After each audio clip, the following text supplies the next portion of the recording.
Dear everyone in time zones from California to the Philippines, congratulations on this International Women's Day to a very international webinar indeed, highlighting the challenges to the safety of women journalists. Our audience today comes from a wide range of locations, which makes the event all the more promising. The topic has long been relevant, but female journalists with ample experiences have brought it more to the forefront of our attention. And this webinar, I hope, will contribute further in that respect. After we made the initial plan for this webinar, the Russian leadership, headed by Mr. Putin, brutally attacked Ukraine.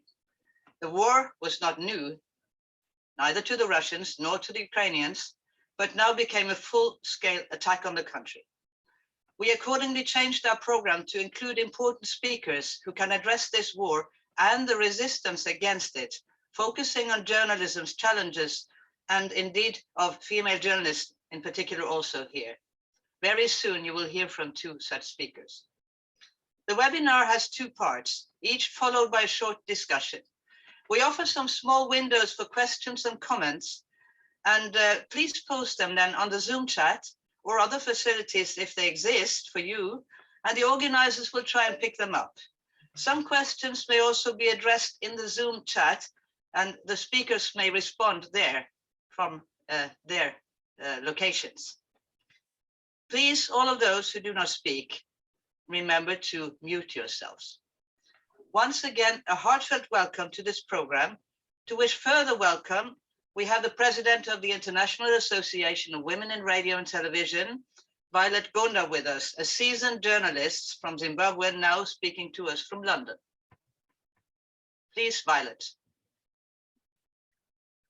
Thank you, Elizabeth, and a warm welcome to you all joining us on Zoom and Facebook from around the world to commemorate International Women's Day 2022. My word, we are still on Zoom since 2020 when COVID-19 stopped the world in its tracks. The International Association of Women in Radio and Television, in partnership with the Journalism and Media International Center at Oslo Met, brings you this transnational virtual event around the theme Challenges to the Safety of Women Journalists, with a phenomenal slate of women panelists.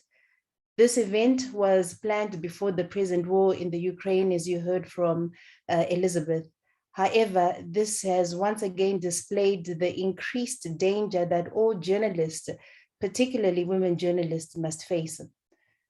You know, someone has finally said that truth is the first casualty in war, and never was a greater untruth spoken than that. War is waged for the protection of women and homes. And what we see in Ukraine impacts us deeply, especially when we see women and children fleeing their country, their homes. We are fortunate to have speakers from both Russia and the Ukraine here today to share their experiences and their truth. Sadly, the terrible invasion of a sovereign country has also exposed what some have described as the Eurocentric approach of the media, including comparisons of how refugees come from different parts of the world are treated, and reports of racism against Africans and Asians in times of war. But these are broader issues that can be topics for another day, as these challenges won't go away anytime soon. In addition to representation from Europe, we also have women journalists from Africa, from Asia, and the Middle East, who will let us know their truth. Also, that the challenges to women journalists are far more extensive. And we are going to get overviews from the international media watchdogs like the International Media Support and the Committee to Protect Journalists. Thank you all for heeding our call to intervene. And moderated by Elizabeth Aid, a veteran journalist, writer, and professor of journalism studies at Oslo Met. We also thank you, Elizabeth, for your work. May today's event be a model on how we can use digital communications to overcome the casualties of truth that our leaders impose in waging war and demonstrate how we wage peace. So, what are the challenges we are facing as women journalists? I leave you with that for now, and let us stand in solidarity for the human family. I thank you. Elizabeth. Thank you so much, Violet, for your kind words and very relevant words at that. We now will have the first speaker, who unfortunately is also very much in demand these days. I say unfortunately because I think she would wish otherwise. She has very recently arrived at Oslo Met as a PhD student. She is Alexandra Rybenko. She's from Ukraine, from Donetsk in eastern part of the country, and is now a PhD student with us. And she focuses in her PhD work on the safety of journalists in Ukraine. She has an MA in journalism studies from Denmark, and she very recently came out of her home country. Please, let's see the video now. Alexandra Rybenko, welcome. Please tell us about the current situation for journalists in Ukraine at the moment. Journalists in Ukraine now are facing immense threats. They are being under fire day and night, as well as other civilians. They are on the front lines together with soldiers reporting on the war crimes that are committed against Ukrainian people right now. And there are a lot of risks and shortage of protection equipment, shortage of training, because not all journalists in Ukraine had previous experience reporting on the conflict, only those who reported in the east part of the country. So right now, it's very difficult for Ukrainian journalists, as they're also reporting on their own, in the war on their own country. I started working, reporting on the conflict in 2015, a year after the war began in eastern Ukraine. I worked as a fixer for international media, including Norwegian media, reporting on the conflict from both sides of the front line, so from the Russian-backed separatist-controlled side and Ukrainian government-controlled side. Yeah, it was difficult, as there were not many critical journalists left by the end of the day in government control, in separatist, Russian-backed separatist-controlled side. So it was dangerous for me. I have been approached many times by security services and threatened that if I continue working, that I might end up in prison. So I had to leave in 2018 because I thought that I might join those journalists that were already in secret prisons in Donetsk if I'm not going to leave. Russian army is targeting on purpose communication infrastructure, and we have seen this before in eastern Ukraine since 2014, and in Crimea, one of the first infrastructures and strategic buildings that are attacked are media towers, because they're trying to take over the TV stations to transmit propaganda and their own version of the story. And that's very dangerous because propaganda war goes hand in hand with war on the ground for Russian army. We can see that from how now Russian journalists are not allowed to call the war in Ukraine a war in Russia, and opposition channels, several of them that are left now, are being closed. I learned that you recently had to work to evacuate your mom. How was that experience? It was, I would say, re-traumatizing, because both me and my mom already faced this war in 2014. We already lost our home in 2014. And now only 3 months ago, my mom finally dared to move from the separatist control part to Odessa on the government control. And we finally felt like she's safe. She started healing her wounds. She is immensely psychologically destroyed by this war. She has a lot of panic attacks. So she finally started feeling better. But now when she had to flee again, she feels very bad mentally and physically. And now, but at least now she's safe in Moldova, and we will see from there. Female journalists and fixers are reporting together with their male colleagues, and so far I've talked to several of my friends, fixers and journalists, who are being, they told me that they're being targeted by Russian army, even if they have clear markings press.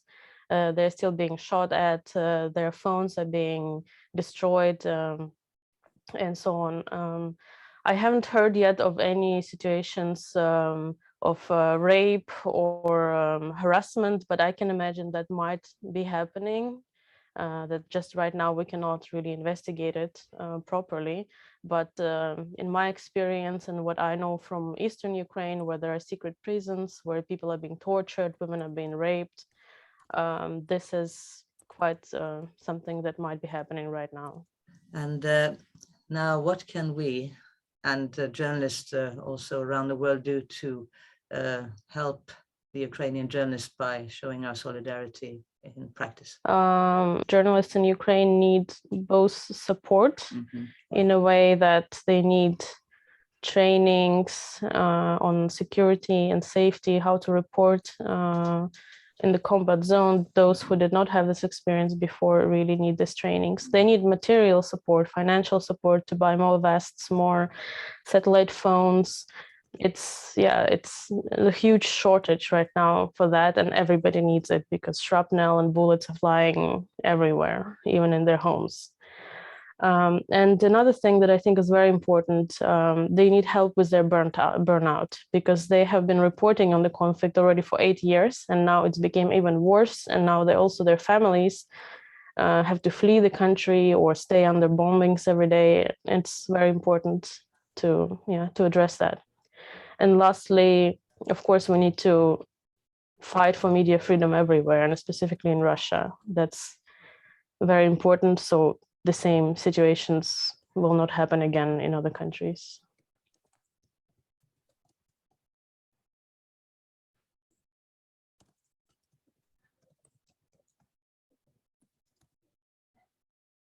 President Putin and his clique, not the Russian people, waged a war on Ukraine. There is opposition, and some of them pay a very high price for their courage these days. The next speaker, who has to speak from exile for many good reasons, knows many of these people. I'm very pleased to introduce Inna Berezkina, who's a program coordinator at the School of Civic Education, one of Russia's most prestigious and oldest NGOs, founded in 1992. The school's mission is to contribute to the development of civil society in post-Soviet Russia and other European countries by promoting ideas of democracy, advanced civil society, and the rule of law. Berezkina also serves as a contributing editor at Sapere Online and as an international advisor at Democracy Without Borders. Please, Inna Berezkina, the floor is yours. Thank you.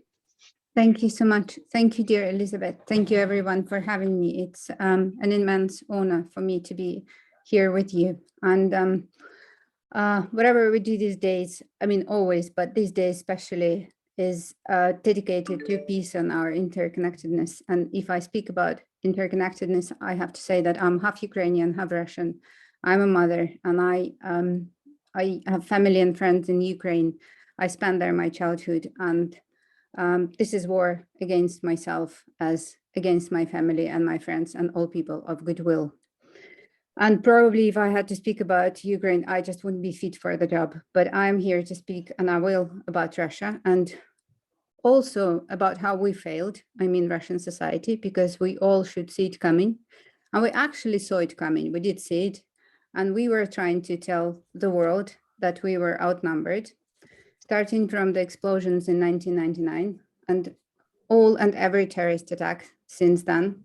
It was clear through with the killing of journalists and human rights defenders. You know those names: Anna Politkovskaya, Natalia Stemirova, Anastasia Baburova, poisoning of Litvinenko, 10 years of swiping out of all the active civil society and kicking out everyone capable of independent thinking. There were reports of our investigative journalists calling for action and political decisions when it comes to opening the corruption schemes around the world and money hidden in the US and Europe. It was also clear with killing of Nemtsov and poisoning of Navalny, with tortures in our prisons and with concentration of power in the hands of one man. We should have done better. We failed. And I'm here in front of you, and I'm not a match for you all, for I'm in a safe place right now. And I'm only here to be the voice for those who are better than me and in greater danger than I am. And I have to say that my heart is with all those in Ukraine who risk everything to get their stories out to the world, who joined the army or who decided to stay put and not to leave their homes, who are crossing the country in search of a safer place for their beloved, with those in shelters and those under fire. And as we speak, one of the humanitarian corridors is being bombed, shelled by Russian troops. But my heart is also with my fellow Russians who still dare to speak the truth today when all independent media are banned, shut down, kicked out of the country. My heart is with those who fight for human rights, with those who took it to the streets this Sunday, facing years in prison, with those 5,031 persons detained on Sunday only, and for more than 14,000 detained since the first day of war. For those girls who were interrogated, naked, beaten, and tortured in a detention center this very Sunday. I want to speak for our women journalists and human rights defenders who were killed trying to tell the truth. I want to speak for those who are with us still, for Lena Kostychenko, who made it to Odessa last week to write on the brink of the next air raid, for Maria Esmond, human rights defender and the lawyer who ended up behind bars for protecting and protesting, for Svetlana Ganushkina, who dedicated her life to help refugees and victims of war, for Lena Zhemkova, who is fighting for Memorial Human Rights Center, banned in Russia, the main and the only voice preserving historical memory and the truth about Stalin repressions, for Lena Nemirovskaya, the founder of my school, who all her life was trying to build a better Russia, a stronger democracy that respects human rights and the rule of law, and for many others. And I want to especially mention those two young girls who took their children to Ukrainian embassy on the 2nd of March to lay down flowers, and they were arrested together with 5 kids. They were arrested and they spent many hours in a detention center.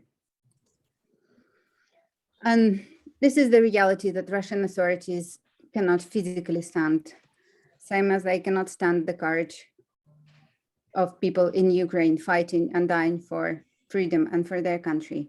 And since my authorities cannot stand the reality, they try to amend it and they resort to coercion and to ultimate violence. And in the context of efforts to amend the reality, they amended the legislation. And according to the new legislation, everyone who participates in an anti-war action is facing up to 6 years in prison. And for those who speak about the war, the mere word war is banned in Russia. So for those who would speak about the war, they would be facing up to 15 years in prison. And again, Ukraine is the nation of heroes, but I want to be very careful if we speak about nations. I hope people will be judged by their deeds, not the color of their passport, because evil has no nationality. And I believe that solidarity shouldn't have it either. And I also hope that the heart of the world is limitless and it will feed all the Ukrainian heroes, but also all the righteous among the people. And Ukraine might be Putin's wild dream, but he doesn't want to stop there. He wants more, and he wants hatred and chaos all around the world. And I do believe that there is still time to stop him. Thank you. Thank you very much, Ina. That was a very touching speech, but also very relevant to raise our solidarity furthermore for the struggles against authoritarianism wherever it takes place. Afghanistan knows what it means to be invaded and occupied by a northern neighbor suffering 10 years of Soviet occupation. In August last year, the world witnessed the second Taliban seizure of power and an enormous exodus of people, including very many female journalists. Among them is Najiba Ayubi, an Afghan journalist and activist for human rights and media freedom. She is Director General of the Kilid Group. Kilid means key, by the way, which includes 11 radio stations, and further, the Kilid supports the more than 100 affiliated radios around the country. She is also the chapter head of the IAWRT in Afghanistan. She has received several awards and was one of the few women who took part in the negotiations in Qatar, which didn't really succeed, we can say now. She had to leave the country after Taliban came to power. Najiba Ayubi, please take the floor. Thank you very much, Elizabeth. Thank you for providing this opportunity to be here with a very, very fantastic woman around the world. Because the time is very limited, I would like to start from the after August, post-August. August 2021 was a very, very bad day for all Afghans, especially for journalists, because after these days, we lost everything. And especially the media and journalists face a lot of difficulties and a lot of challenges. Like example, as I count the other day, I had some figures here. I saw during 20 years, we lost 170 journalists to keep freedom of expression in my country. But after 15th of August, we face very difficulties, and among these journalists, which was 12,000, they work in the media industry, 6,400 of them left the country. 80% women, which was work in the media, they lost their jobs. A number of talented journalists left the country because there was an unclear situation for journalists. Also, media faced a lot of difficulties. A number of the media was closed. Right now, I can say more or less 50% of the media in Afghanistan, which is in the number, they are hundreds, they just closed down because of many, many things. Right now, the challenges that media is facing is different. One of them is financial difficulties and challenges, because they lost their income in the media that they are working, still working. They are facing very problems regarding the financial issues, because they lost their income, they lost their advertisement, everything. Losing the experienced staff is another challenge. Access to information is another challenge. And also censorship is a big challenge right now, because there is two kinds of censorship. One is the censorship which is implemented by the Taliban, and the other is self-censorship, because there is no any mechanism for protection of journalists. That is why they are trying to do censorship, apply censorship on their self. Regarding the woman journalist, Karishma John will talk more, But I can tell you, right now we have three kind of women journalists. One of them are the people which they are in Kabul and working. Second group is the home, they lost their job and they are staying at home without any income. The third group is are in the way. We have some organizations around the world that they supported women journalists to come out from the country. But in the same time, we have another group which their situation is very bad than all of us. They are in Iran and Pakistan. They went there because they was not supported by any organization, and now they are there with their money and their facilities.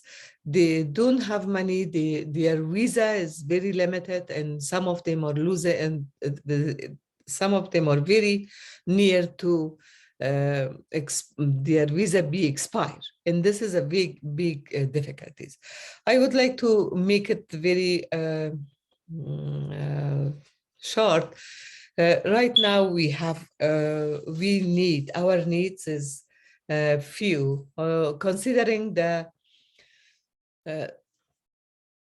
journalists left the country. We have very less journalists around the country now because a lot of areas not have journalists now. I expect from the international media to consider on two issues. One, to cover the issues which happen in Afghanistan, different parts of Afghanistan, and it remain without news coverage because there is no journalist. The international media can cover these things. Also, international media can do another very important job, which is monitoring of what is going on in my country, and especially what Taliban doing regarding their commitment to international community. Donors have to consider the financial issues of the media which they are active now, because a number of media are facing very big challenges. If the donors can't support them, they will be again closed like the others, which is very dangerous for Afghan people. Also, for Afghan journalists themselves, they lost their trust on each other.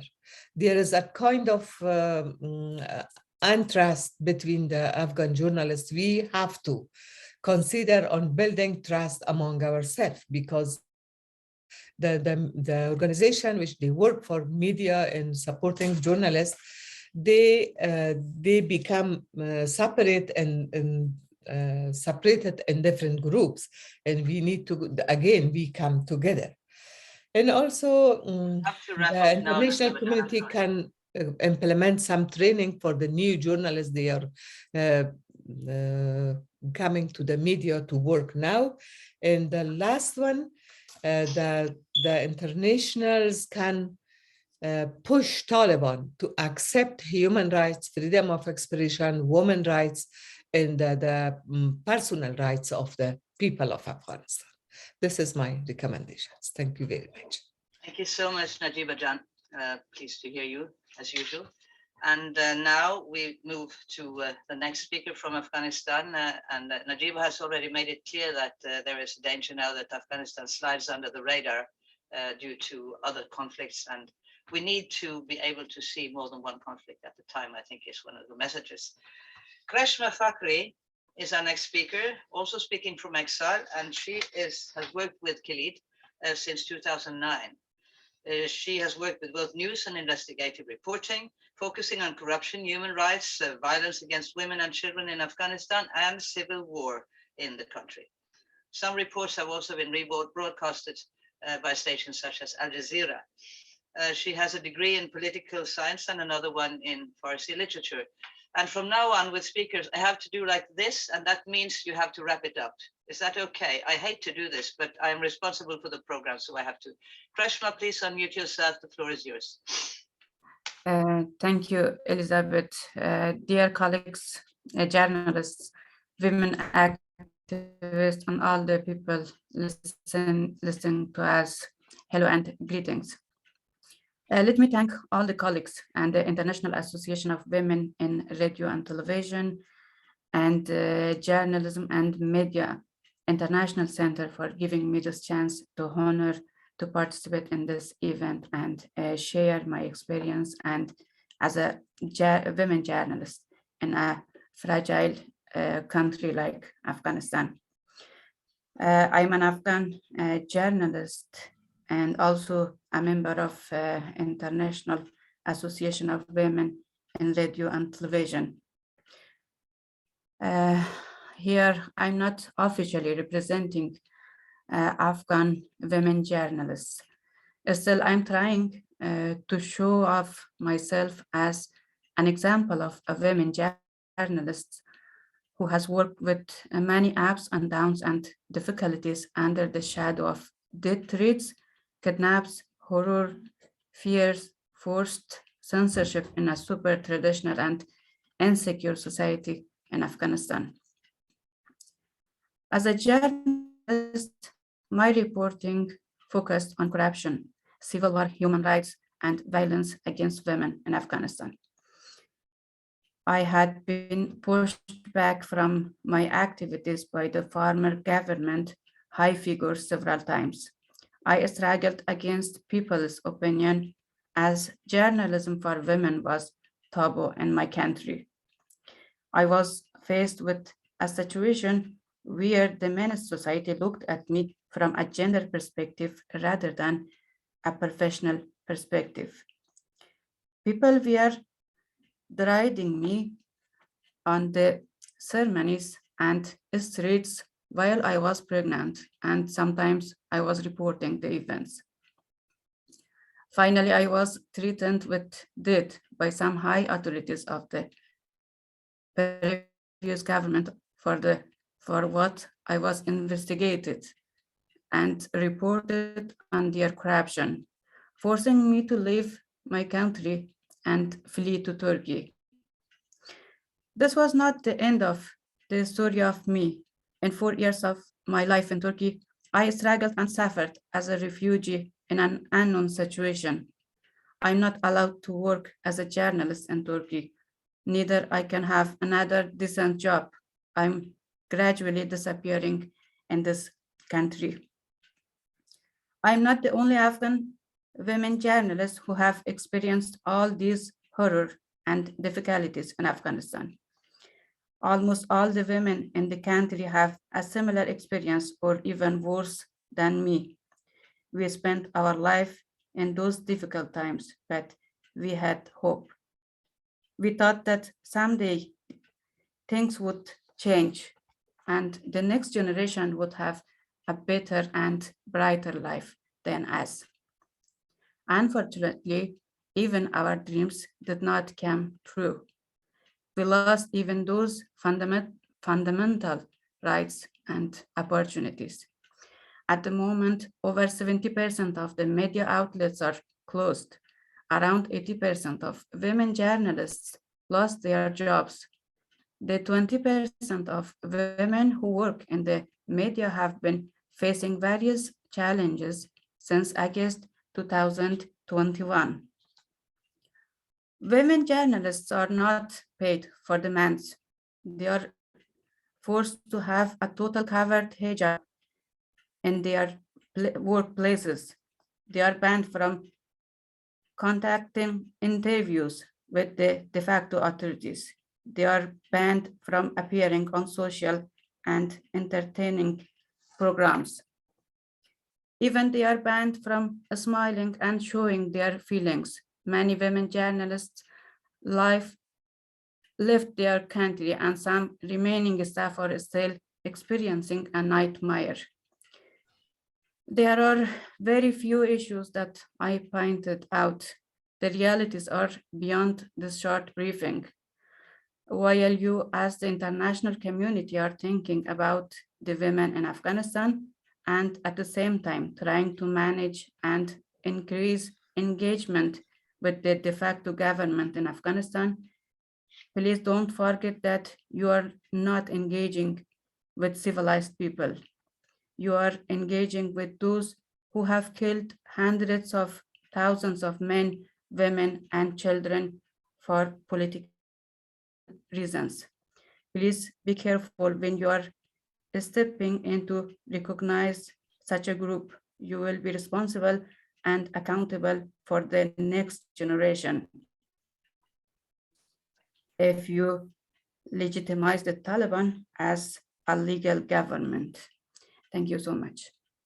Thank you very much, Kreshma, for these very important words and from focusing on the realities of the ground of Afghan female journalists.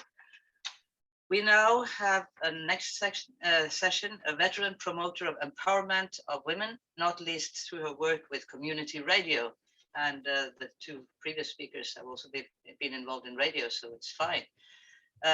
Not least, Brigitte Jallow has visited a wide range of countries, among them both Russia and Ukraine in the past in her work. She is the director of Empower House, an initiative supporting community media and civil society organizations to become sustainable. She's a member of IAWRT, International Organizational Development Committee, and a president of Community Radio Forum. She was until the end of 2021. Birgitte has worked for a long time with community radio ever since 1980 in Denmark, and also worked in more than 70 countries across the globe. One of her books is Empowerment Radio, Voices Building a Community. Birgitte Jallow, please take the floor. Thank you so much, Elizabeth, and a warm International Women's Day greeting from me to all of you.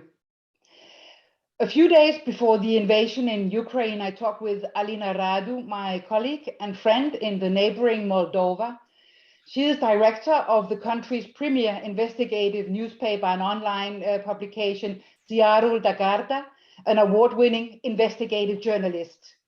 We talked about the challenging situation for press freedom and for her medium, and she told about how things continue to get worse and more dangerous for women journalists in Moldova. With the ever-present Russian conflict, and we spoke just before the invasion, a new power to track and harass women journalists who criticize Putin had been put to use. She told how she on a daily basis receives messages asking, didn't they kill you? Oh, they said that you were going to be killed, and things like that. She said, they simply don't want the truth to come through.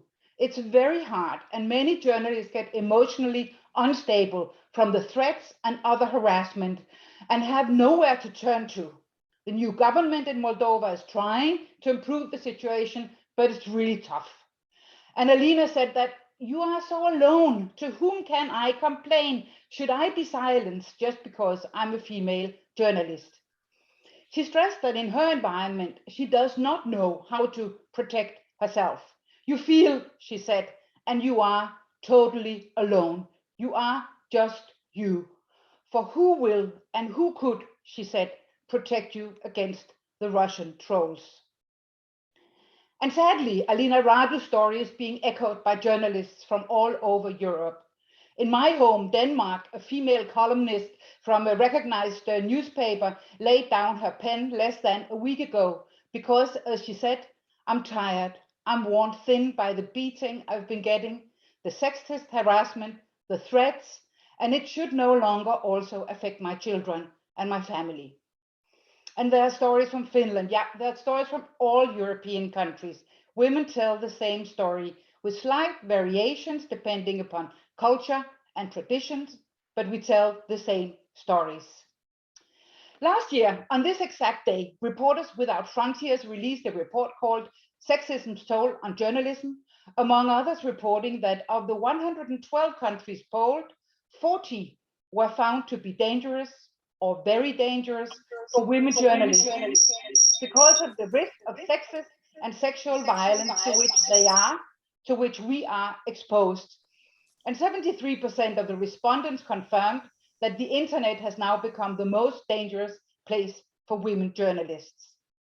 The International Federation of Journalists a year earlier had documented the massive impact of online abuse on women journalists. almost 2/3 of the women journalists surveyed had been subjected to online abuse, taking various forms, including death and rape threats, insults, the devaluation of their work, sexist comments, being sent obscene images, cyberbullying, cyberstalking, account impersonation, and the list continues. Today, hate speech is indeed a silencing of voices of women and minorities. We are in danger of losing these voices from the public debate due to persistent, repulsive, and terrifying online trolling and harassment, too often moving also beyond these, too often feeling alone and being alone. So what can we do? The two main ways recommended by a lot of different research is to counter the isolation by securing access to counseling and by collective action, by creating communities of sharing. So until we have managed to create the social norms change urgently needed, erasing the misogyny, which is at the core of the challenges also to the safety of women journalists, we need to support and work with organizations like Trollbusters, projects like Get the Trolls Out, and to ensure that women journalists are not made to, like IAWRT in Moldova and many others, tackle the Russian and all the other trolls alone. One of the powerful examples of such a collective answer to the challenges, a digital safe house, has become a reality in the Philippines, organized by IAWRT, by the International Association of Women in Radio and TV, one of the co-hosts of this session, and they are hoping to create similar answers in other challenging environments, and there are many. And I understand that this is exactly what we are going to hear about after this. So thank you very much. Happy International Women's Day, a safe new year to all, and peace. Thank you, Elizabeth. Thank you a lot, Birgitte, for this brilliant speech and for the good recommendations as well. From the 5 speakers we've heard so far, I have noted down some keywords here. One is gradually disappearing, and the other one is sharing training. But the gradually disappearing concept gives me impetus to ask some questions to the panelists, and I will start with Inna. Actually, how can we avoid the voices from the oppositional women and men, and particularly journalists in Russia, from disappearing? How can you help us and we help you to save these voices? I need only short answers because we have limited time, but you go first with this, because this is also relevant for others, I think, not least for our Afghan colleagues. Please. Thank you. This is a challenging time, and we've been working on this because we've seen this coming. We've started building communities and reinforcing communities, and this is probably the time also for people-to-people communication. So we have to literally hold all these connections in our hands and be the voice for others who cannot be there, who is in greater danger than we are. As that's what I said when I started speaking. And I really want to hope for the best that times will change, but I think it will only do better for our communities if the more people we know, the more we can spread ourselves literally by hand. Thank you. To my Afghan colleagues also, Afghanistan could slide under the radar, as I mentioned, and also the few voices of journalists who are left there. I actually monitor Afghan media these days, and I've done for some months now, and I see journalists actually doing some kind of critical work on the ground, whether they're from Tolu or from Pajvok or others. How do we preserve or support these voices? Najiba Jan, do you want to go first? Actually, as I said before, the Afghan journalists, all of them, which they are working in Afghanistan, they are under a lot of pressure. And they need really support of their friends outside of the country, and also the international community, especially the journalists. They really need it, and we have to do something for them if we can, because some of them, they're living at home, and some of them, which they are active, they are working. I am in contact with a lot of them, and they are under pressure, and many times they are saying we can't cover things and issues as much as we want because there is no mechanism for our protection. And we hear during this few months, a number of journalists was captured from on the street or from their homes. And that is why the journalists that they are working, they are choosing even their topics very carefully because they are afraid if they do something which is not liked by Taliban or very sensitive issue, be very sensitive issue, it will be dangerous for them. That's why they need the unity of their friends around the world and also a lot of support.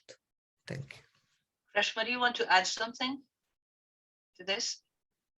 Please unmute yourself in that case.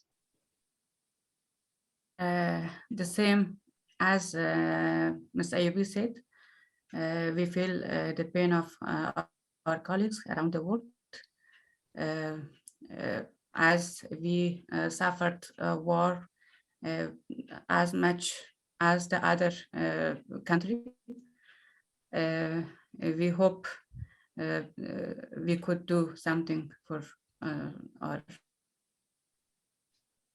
Birgitte, you mentioned how empowerment is a very key word. I mean, it's been a key word in your life work also. And I was wondering, is there anything these two organizations who joined together today, together with all other organizations who are represented here, can do to promote the rights of women not to be silenced, particularly? I mean, and so various circumstances as we now face. You have some good advice. Sorry? Yeah, please. Elizabeth, I cut you off. No. I asked you to give us some good advice because you're an experienced networker. Yes. Well, I was really pleased when I took part in the launch of the Digital Safe House, because in my experience, what is important is that you have that women journalists know where they can find information about what is available generally internationally, but also at the national level. And there are a lot of experiences stressing, as I also said, I was trying to compile from different sources, that the two things that is repeated is where can you get counseling? What kind of counselors for what kind of situations? And where can you join hands with women in similar situations? When I spoke with Alina Radu, it wasn't this subject that was the core of our conversation or the reason why we talked, but looking at this powerful, senior, well-connected, experienced journalist feeling so alone, that need to strengthen these networks and this collaboration and the visibility of all of that. And that is the role of all of us, the 155 attendees to this session and all of us speaking and the organizations we represent. I think that's the simplest and clearest I can say, Elizabeth. Thank you. Do we have Essia Atrus with us to be seen in the picture here? She has sent a powerful message. I can read it, but if Essia Atrus is there herself, whom I met before here in Oslo some time ago. Essia, are you there? I cannot hear it. Anyway, I have her message, and it's a good one for this forum, and it responds actually to what I asked about. She says, my question here is both, or a comment to both Najiba and Krishna. When Taliban took power last August, I tried very hard to make Afghan women express themselves. And I tell you and your colleagues, I'm still willing to share and publish your stories and experiences. Let the world hear your voice. Essia Atrus, I think, is from, if I'm not mistaken, Tunisia. Am I right? Well, you can respond further on the chat. Essia, thanks for this. I was wondering if we could talk a little bit more about the digital. We still have some moments left. And again, I would like to address myself to Inna, because what digital is there left now to communicate with? I mean, you don't have to share secrets, but how much of the digital is shut down by the authorities of Russia nowadays? All of them. Oh, that was a very short answer. But how All of can them. you then? Yeah. People moved to safer platforms, so they do like mirror websites. Only those who manage to download VPNs can follow the events. Otherwise, they're completely cut off internet, and it's a countdown. So in a few days, the world internet won't be available in Russia. It will be Russian sovereign internet. It's been prepared for a few years now. Nobody believed it was going to work, but somehow they outsmarted us. The good news is that those active, they are supporting each other. They're spreading the news and they're spreading the word about any new technology, any new kind of VPN that can be installed. Also, you have to understand that most of VPNs you have to pay for, and SWIFT is now off in Russia. So Russia is isolated, like literally completely. And it's a challenging task to support and save those who are still inside because they're literally hostages of the regime. But everyone who knew and everyone who we could reach out for, they moved to Telegram, that is still working. And most of the journalist platforms moved to Telegram. So as I said, this is connection people to people and literally spreading the word and trying to support each other. Thank you. I think we will have also to elaborate further how the stories can come out and be part of our journalistic community, so we can do as IAWRT has promised to do, to spread the stories. But to Afghanistan then, there is a digital situation which is very different. Just while we started this program, I've had 2 messages from Afghanistan, one from a former dean at a certain faculty in Kabul, and another one from a woman who runs the final Center for Battered Women. And I can't mention their names because they're in danger, of course, but still the digital functions there. Could you, Najiba, say something about, do you face any digital restrictions, or the other restrictions more in the traditional way of censorship? Actually, in social media, there is a lot of change again after August 15, because from one side, people of Afghanistan was again facing very problems because of the changing of the political change, and then they were under mental pressure, and somehow a lot of people started beating each other in the social media, because they knows they can't fight with Taliban because the power was not equal. They started beating each other, and a lot of these difficulties come on the woman in the social media, because any woman which they talk something or started to post something, a number of the people come and attack her. And then the other kind of attack was a group of Taliban was assigned to be present, like internet police, like social media police. They are everywhere in different groups in the social media. And they are in space, they are in Twitter, they are in Instagram, they are in Facebook, everywhere. And if you put something, they start suddenly attacking on you and saying very, very bad things. And that is why a lot of women stopped to write anything in the social media. And this limitation we are facing a lot, and still it is ongoing. And that is why the safety in the social media and trainings of safety is very important for Afghan journalists and media. Thanks a lot. We have a message here from Razia Mwanga from Tanzania, who's going to speak later today. She says, we need to network and speak to one another with the resources and support is available within our networks. We need to consolidate a platform where we can all load our services, support systems, and resources to share widely. That is a very concrete suggestion from you, Razia. Thanks a lot for that one. I'll pass the word finally now to Birgitte to wrap up what you've heard here, and then I will do the final one. But this has been short but very constructive. Thank you to speakers so far. Birgitte, please. Thank you very much, Elizabeth. Well, I'm not sure that I can add much to what has been said. What we have heard are testimonies from the two women on the same side of the war in Ukraine, telling about the terrible situation that women, children, and men are in, the impossibility of the media to cover for all the reasons mentioned, the reality.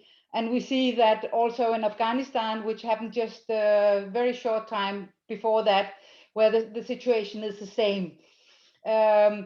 What we need to take away as an international community here today is the need for all of us to support, as our colleague from Tanzania just reiterated, the need to ensure that all women journalists know how you can personally counter these things. What are the different digital self-defense mechanisms that you can build into yourself through this training that you were talking about, Elizabeth? Networks where you can share, tell, listen, understand what other women have done, what worked in other situations, and what you need to do when you are in harm's way. I will not be bold enough to summarize that, because that is something that too many of you present in this dialogue know much more about. But collective action, solidarity, information, and that is what most importantly can bring us further, and can ensure that not too many of us need to lay down the pen or to step out of the light of at the public stages where we have fought so hard to become present. Thank you so much for this, Birgitte. My keywords are very much the same, but building communities, but not just declaring to do it, but to do it practically, as was suggested here from our speaker from Tanzania. Training and learning, spreading the digital safe house issue, and learning how not to forget. I think learning how not to forget, and to have an outreach. I mean, we all know scores of journalists, and we need to share what we learn through this forum with them and make connections. So thanks to the speakers of this session. We are now moving to an artistic feature of this program. She will sing a song called Easy to Lose Hope. Marilyn Mirana is her name. I would say, yes, hope is easy to lose these days indeed. However, as a good Afghan friend of mine once said, when I always, when I go to Afghanistan, I ask, where is the hope? And he said, well, it's not easy to see, but sometimes we have to force the hope. And I think this is something to keep in mind as well in dark days. So Marilyn Mirana, the song is dedicated to Veronica Guerin, a journalist from Ireland, a crime reporter who was murdered by drug lords in June 26th in 1996. So let's listen now and take these words.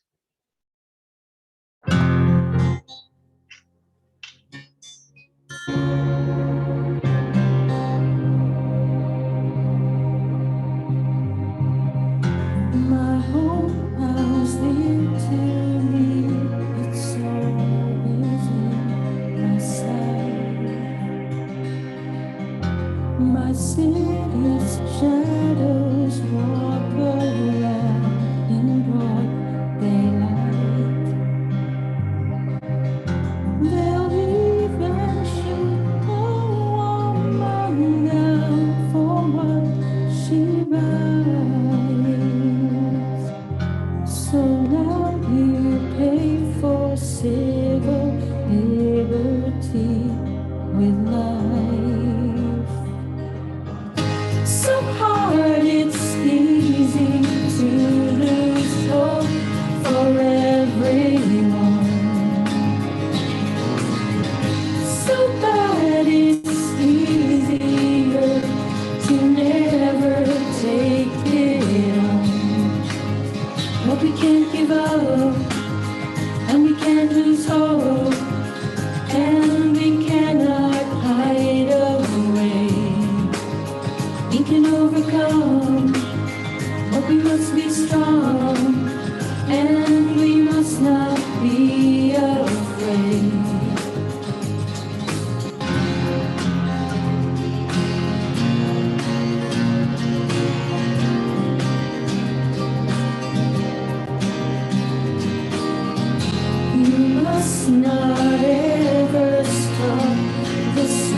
can't give up, and we can't lose hope, and we cannot hide away. We can overcome, but we must be strong, and we must not be afraid. So hard, it's easy to lose hope for everyone. So bad, it's easier to never take it on. But we can't give up, and we can't lose hope, and we cannot hide away. We can overcome, but we must be strong, and we must not be afraid.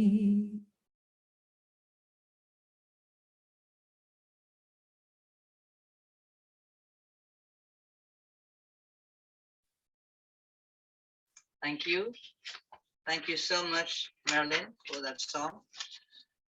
Now to address the core issue in today's topic, and taking it from the song, journalism is not a crime, but where it's considered a crime, a safe house is surely needed. Safety of female journalists is the issue for our next speaker too, but she represents a special expertise in digital safety. And here I'm sure we all have something to learn from our colleagues in Manila, who are, by the way, the technical and also political, if I may say so, content-wise co-hosts of this program. Teresa San Diego Torres is the director of the Research Policy and Advocacy Unit of the Asian Institute of Journalism and Communication in Manila, the Philippines. She teaches journalism, research writing, communication planning, and communication for development at the Miriam College, and serves as a board member of the IAWRT Philippine chapter. She has several publications on media and information literacy to her name, not least on safety of journalists. So now we will have the sort of keynote of today. And of course, keynotes are not regularly 13 minutes, but this one is going to be. And there's a reason for this, and that has to do with this being the kind of planned main topic. So please now listen carefully to what Teresa has to say. Welcome and take the floor, please, Teresa San Diego Torres. Thank you very much for the introduction, Elizabeth, and happy International Women's Day from Manila, Philippines. May I know if you can see my PowerPoint?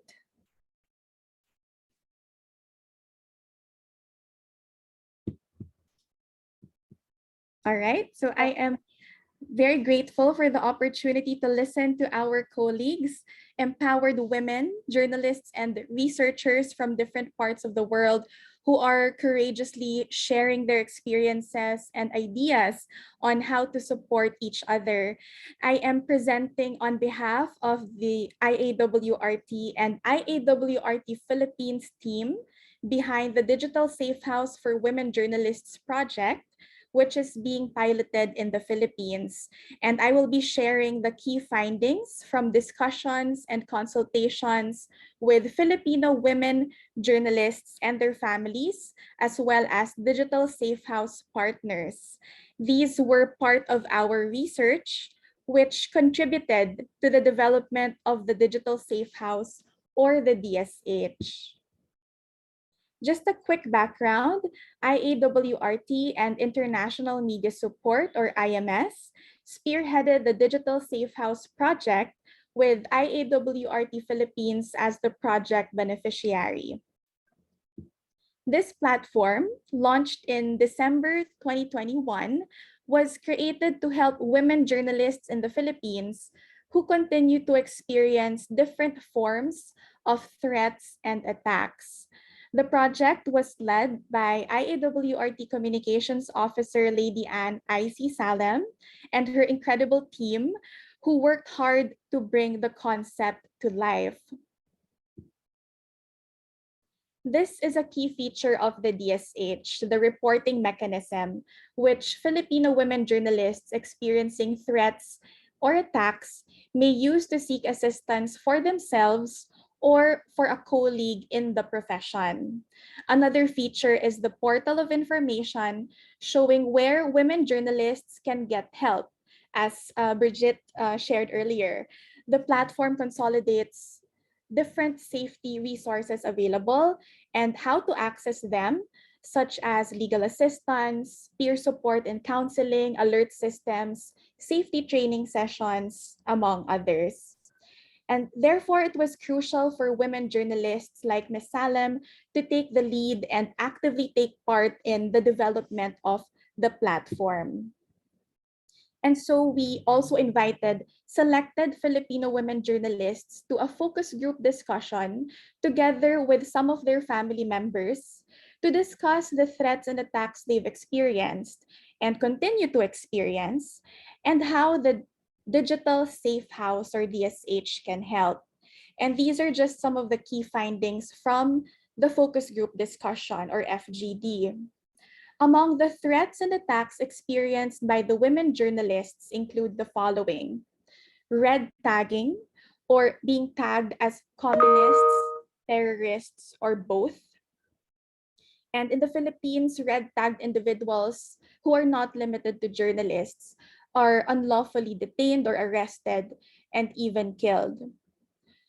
Other threats or attacks cited were verbal threats, cyber or digital attacks, legal attacks, physical attacks, and some have also experienced surveillance, raid of news outlet, or threats of news outlet raids.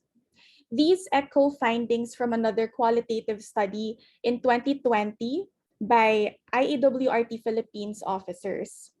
And in the same FGD, we also asked about the effects of threats and attacks on the women journalists' families. Their family members shared that they experience anxiety and sleeplessness, and they find themselves being on guard at all times. They feel paranoid whenever their loved ones leave for work. And in response, they have placed security measures in their respective homes, and they have limited their communication with each other. They have also limited their social media posts. And those are just some of the precautionary measures that they've taken to protect themselves. In addition, family members disclosed that they also had their own share of political attacks, including being subjected to surveillance and red tagging. We asked the women journalists for their recommendations on how to address these threats and attacks. And they recommended sustaining secure hosting of their news outlets' websites, providing VPN or virtual private network support, putting pressure on the Office of the Ombudsman in dealing with red tagging cases, linking with partners who have the capacity to trace the sources of red tagging, partnering with other associations of journalists which can immediately respond and release statements of solidarity, setting up an emergency hotline, and identifying safe houses, particularly for women journalists, and continuing to provide debriefing sessions, preferably face-to-face.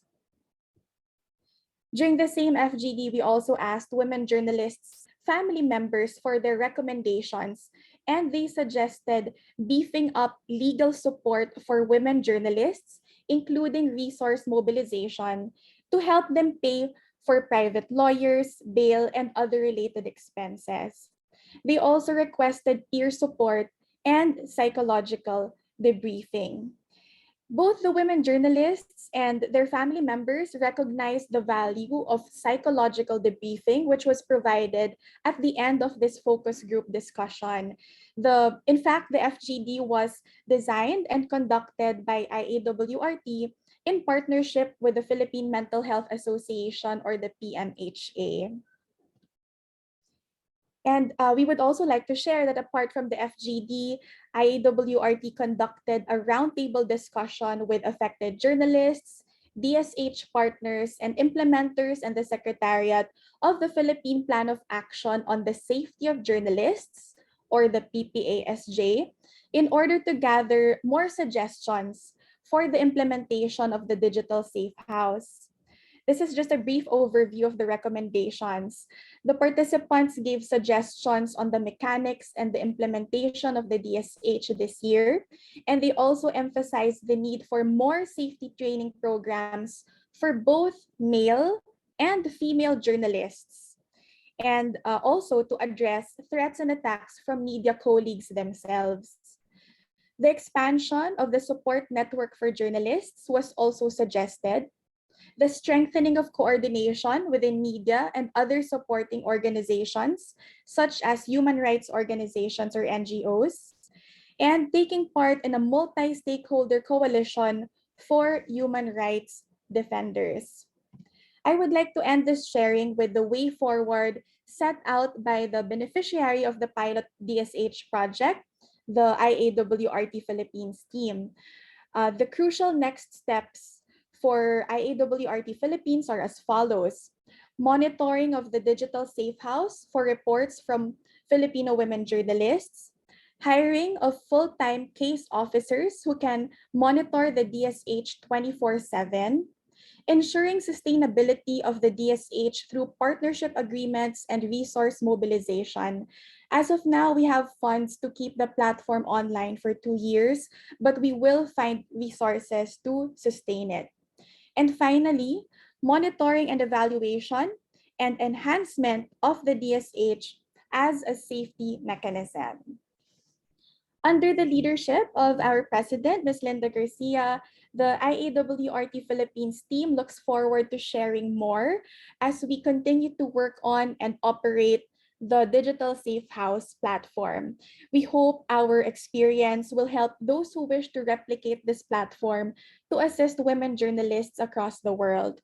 So on behalf of IAWRT Philippines, thank you again for the opportunity to share some of the challenges Filipino women journalists face and how IAWRT and our partners are working together to help address these challenges.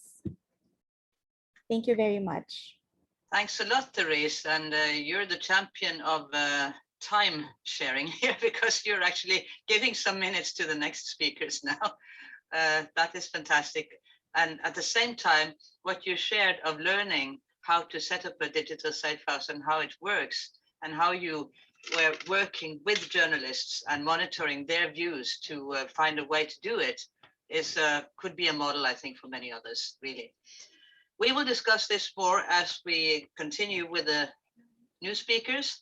Next on our list is a person from a war that could also now risk being put under the radar. While a brutal war is raging in Ukraine, another one in Afghanistan for that matter, but other countries are also suffering from war. Syria is certainly one of them. And our next speaker will address the situation for female journalists in her home country, especially those in the areas not under government control. Ran Sabag is from the International Media Support, the IMS. She's the Deputy Director of the Syrian Women Journalists Network. She's a Syrian feminist journalist and researcher based now in Berlin, working in the media sector for a long time, since 2005, and specializing there in feminist media and gender-sensitive discourse. So Ran Sabag, feel welcome, and the floor is yours. Thank you. Good evening, everyone. It's a pleasure to be among you today and carry the voice for Syrian women journalists on the ground, among those amazing women from around the world who intersected with our experience on many levels. First, to put things in context, after about a week, it will be the 11th anniversary of the Syrian revolution and the conflict that followed till this moment, where the Syrian regime and its Russian ally mainly caused the death of more than 1 million persons in Syria. Hundreds of disappeared and half of the population was forced to flee inside or outside. Even we are also celebrating 11 years of intense and different women's journalistic work, a conflict that brought many challenges, pains, and many bad things, but also brought many opportunities in between. Since 2011, the number of workers in the media sector has increased enormously. And among them were female journalists, as many started carrying cameras spontaneously, writing, documenting, and using social media, even without knowing that they had become citizen journalists, due to the lack of media coverage has been forced by the Syrian regime at that time. However, thanks to such people, we were all able to reach the ground and know the reality and what's going on in Syria. However, the capability of Syrian female journalists have developed and have been undergone a lot of trainings and moved to more professional work, no matter where they come from and which class, economically or academically. But their numbers have been increased more and more in the last 11 years. Even the burdens they bear haven't stopped doubling, starting from the first moment they were forced to work under fake names to protect themselves, and then their families, their beloved people, and as many knows how the armed conflict affect women and free speech around the world, from Afghanistan to Iraq to Yemen and today to Ukraine, and we are not ending there, unfortunately. Syria women journalists' circumstances were also changing dramatically, as I worked with many female journalists in different Syrian territories who lost their lives or lost their homes and loved ones, get arrested. They were forcibly displaced from one place to another, and many of them were forced to leave Syria after being personally threatened or when their places have been targeted by the military campaign by the Syrian and Russian troops, in addition to the siege and starvation. But their contributions remain in the mind, as women journalists had a major role in covering the major events in Syria, from demonstration, shooting the civilians, arrest, bombing, and chemical attacks. They were also able to cover the situation of women and their daily lives and to see the blind corners of the conflict. Then, Syria is one of the 5 most difficult countries in the world for women, and it's ranked 173 in the world for freedom of the press, and remains one of the worst countries in the world for journalists. So what about when this is a woman journalist? The challenges faced by women journalists constitute intersectional challenges and bear multiple layers of oppression, discrimination, and danger. Therefore, the Syrian Female Journalist Network that I work with, in addition to its work in developing the media discourse, but we work mainly within the protection program to protect women journalists, assess their needs, give them tools, starting with the protection of women journalists working with the emerging Syrian institution, which in most cases carry the same form of discrimination and the same patriarchal legacy. Women's wages were often lower than their counterpart, and it's more difficult for them to reach higher position, as well as they do not enjoy secure contracts and they don't have maternity leaves, etc., etc. In addition to what they may be exposed to, whether at work in the field while covering forms of harassment, abuse, or discrimination. Also, many women female journalists inside Syria face threats and challenges from the internet, as you've mentioned, and this is a real serious problem. So they receive many threats and hate messages. They have been hacked and blackmailed many times, and this is a serious thing for their lives. In the end, the issue is funding of the fund is standing. So in addition to the continuous decrease of funding allocated to the media in Syria, there are as well many obstacles that institutions face in transferring money and emerging funds to the women to support, protect, allocate, or even give them work opportunity. Western countries include areas outside Syrian regime's control with economic sanctions, preventing institutions like us from helping women journalists. Some may think that the war is close to over and therefore the situation is becoming better. But no, this is way far from this. We have a lot of hate and mobilization against women in a lot of areas, and we are still facing a lot of threats from the armed groups, from the regime, from the Russian, and around the world. Unfortunately, time will not allow me to say more, but the struggle of these women continues, and their stories cannot be summed up in minutes. So I wish them a different Women's Day and tell them that we do not forget them. We don't forget their struggle and strength.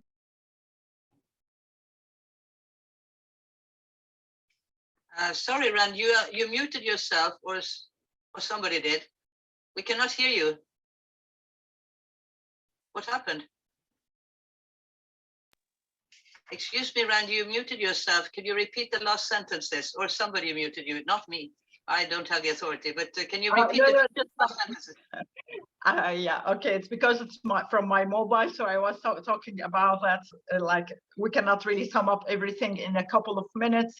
So it's an opportunity to say that Syrian women are still suffering, are still here. The Syrian war is still continuous, and they were a great inspiration for us. So do not forget Syrians as well. And we hope that we will get the support and the solidarity from all of you. Thank you very much. Thank you very much, Rand. It was great to listen to, albeit short. I mean, we could talk for hours about your war and other wars. But I think what's very interesting about what you just said is how women journalists are squeezed between, you could say, armed groups, often carrying a very conservative view on women and the government. And that is not so unlike some other countries that I know about. Next speaker now, we'll move to Egypt, actually. She also comes then, as we say, from the same region and does research on journalist safety, and she has a very broad international experience. I'm now introducing Dr. Naila Hamdi, Associate Professor at the Department of Journalism and Mass Communication at the American University in Cairo. She's also the Associate Dean for Research and Graduate Studies at the School of Global Affairs and Public Policy, the GAPP. And Naila Hamdi has delivered lectures and presentations in a wide range of global forums across the world. Naila Hamdi, now it's your turn, please. Thank you. So greetings from Cairo, Egypt, everyone. And firstly, I'd like to thank my colleagues at Oslo Met for inviting me to join this extremely inspiring seminar, and respect to all my colleagues who are working under such extreme circumstances. I truly respect you. Okay, so we all know that the number of women in journalism and media have increased worldwide, and that includes Egypt. And I think it's really important to always, always include Egypt in a seminar like this, because Egypt is a big force in media. It's a huge country with a population of over 1 million people, and its media and journalism are popular throughout the region. So it has a sort of regional impact. But a growing presence, unfortunately, does not mean that they in any way do not experience discrimination. Gendered practices are common, sexist attitudes, and at times they're also affected by gender-specific safety risks. Women journalists in Egypt experience all these things: sexual violence, sexual harassment, threats of violence, blackmail, threats on their families, and all of these safety risks are not just on the ground, but also have been reflected online. What I have found out, though, is that Egyptian women who work in state media, private, independent media, news organizations, whether in print, broadcast, or online, face much of the same thing. Although I would like to maybe be courageous enough to say that the women journalists who work in private media are probably in a worse situation than those who work in state media. We thought in the early 20s, when we got our private media and we started to get all the online media, that this would be an opportunity for better situation for the women, but that has not happened, actually. Many face gender discrimination in various forms, but the worst off are definitely those that I tell you about, because they don't have job security. Many are just freelancers or, on short-term contracts, even on long-term contracts, but they are vulnerable. And unfortunately, the labor laws have failed to protect women in media. Reports of of discrimination are common, and they've been, and I've noted more recently that we've seen higher reports of sexual harassment than we had in the past. And again, that includes both on ground and off ground. I just want to tell you, well, you know, journalistic environment here is already very restrictive. But the challenges for women are definitely higher than they are for men, because women's rights in general are already somewhat sidelined. So, you know, no one has really focused on women journalists, not enough. But despite the variety of media types that exist, still, if you look at media in Egypt, you will find lots and lots and lots and lots of women, but the structure is more so that you have men in the leadership positions, and they're appointed to powerful, you know, journalistic positions, while the women tend to be in the lower part of that structure.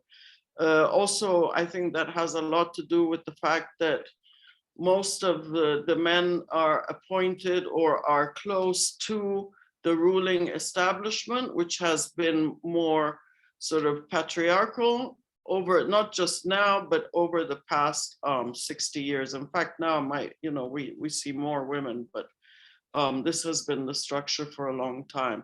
So you can be sure that this has not helped women much. So I just want to focus a little bit on the sexual harassment, because there are just too many problems to cover in 5 minutes. So in the last 2 years, just before the pandemic began, Egypt witnessed a Me Too movement. And I think that really inspired, I mean, I actually started off by a student in our university. I'm at the American University in Cairo, as Elizabeth had said earlier. And it sort of inspired women across Egypt to sort of get on that bandwagon. And one of the very notable initiatives was a sort of Me Too movement amongst women journalists. We even saw initiatives by several young females who reported harassment by a prominent investigative reporter. They demanded, they went to the press syndicate, they demanded a safe working environment, and they presented a memorandum to the press syndicate, which hasn't really gone anywhere since. The issue did grow salient for a while when another female journalist reported her boss at the syndicate for sexual harassment, but again, it hasn't moved very far. So sexual harassment is illegal in Egypt and punishable by law, and so is cyber harassment, because I don't really see much difference between them. I mean, the result is really the same. So last year, the law 58/1937 was amended to change the legal status of sexual harassment from misdemeanor to felony, which was really a big thing, but still more has to be done to protect women and allow them to work freely and without fear. The journalist I tell you about, I'm going to use her name because it was in the press. I mean, you know, everybody knows. So when Mai Shami from Yom Seba, Seventh Day, it's a prominent newspaper, reported her boss to the press syndicate, what happened is that she lost her job. Not only that, but she found it difficult to ever be employed as a journalist again. She's now living in Germany. And guess where the harasser is? Still in his job. I mean, how sad is that? I had several private conversations with women journalists recently, and I have noted that all of them have been exposed to various types of harassment by colleagues, by bosses, even by interviewees. One journalist, a prominent journalist, told me a few days ago that she was harassed by a minister. I mean, that's just incredible. Again, all of this stuff happens both online and offline. Online also has its trolling, its bots, its comments from opposition, general audience, even security services, you know, and some of this was also mentioned in other talks by other presenters today. So I really like to see that similarity. I mean, maybe the situation is not as terrible for us in Egypt, at least now, but still very many shared experiences. Now, although many institutions all do have HR offices also, this is another point I wanted to highlight. You can report a case, but no one ever receives serious punishment. So I spoke to another woman journalist, for instance, who has been through this, and she reported to her HR office. The most they do, and this, again, she's in a prominent newspaper, the most they do is ask the harasser to apologize to her, but nothing more than that. There is still a big problem with the culture in the workplace, which is not gender sensitive in any way, and the efforts to change that have been sporadic. Like I do something with women in news. Yeah, I'm almost done.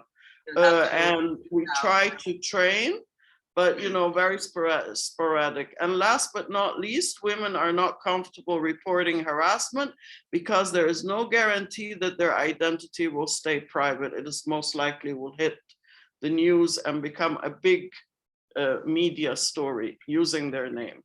Thank you. Thank you. Sorry for interrupting, but I have to be strict. It's my ardent task. It's okay. I was finished. I don't love it, but I have to do it. Anyway, I was thanks. finished. Thank you. I think the one important word I hear from you is the unsilencing of the stories, but also the risks. We will move quickly now to the next speaker. And another region of the world, which is often neglected by many media, is Eastern Africa. And I think I have also in my ears still the words of Violet when she started addressing the forum about Eurocentrism, which might particularly hard hit the African continent. Particularly happy to have with us then today a speaker from Tanzania with broad experience. Razia Mwawanga is an experienced media expert as well as trainer, mentor, and consultant. She has worked with multimedia gender, governance, and media development advocacy, and also with the right to access to information, which is a problem shared by many of us. She's also worked with the gender-based violence and journalist safety and security, and is a member of the IAWRT Tanzania, East African and Tanzania Editor Society and Forum, and Tanzania Media Women's Association. I'm very happy now to introduce you. Please take the floor.